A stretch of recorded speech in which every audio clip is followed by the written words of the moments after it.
بھلا تم نے اپنے پروردگار کی قدرت کو نہیں دیکھا کہ وہ سائے کو کس طرح دراز کر کے پھیلا دیتا ہے، اور اگر وہ چاہتا تو اس کو بے حرکت ٹھہرا رکھتا؟ پھر ہم سورج کو اس کا رہنما بنا دیتے ہیں، پھر ہم اس کو آہستہ آہستہ اپنی طرف سمیٹ لیتے ہیں۔ اور وہی تو ہے جس نے رات کو تمہارے لیے پردہ اور نیند کو آرام بنایا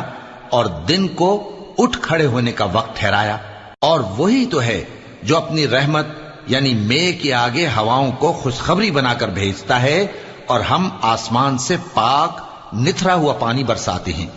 تاکہ اس سے شہر مردہ یعنی بنجر زمین کو زندہ کر دیں، اور تاکہ ہم وہ پانی بہت سے اور آدمیوں کو جو ہم نے پیدا کیے ہیں پلائیں۔ اور ہم نے اس قرآن کی آیتوں کو طرح طرح سے لوگوں میں بیان کیا تاکہ وہ نصیحت حاصل کریں، مگر بہت سے لوگوں نے انکار کے سوا قبول نہ کیا۔ اور اگر ہم چاہتے تو ہر بستی میں ڈرانے والا بھیج دیتے،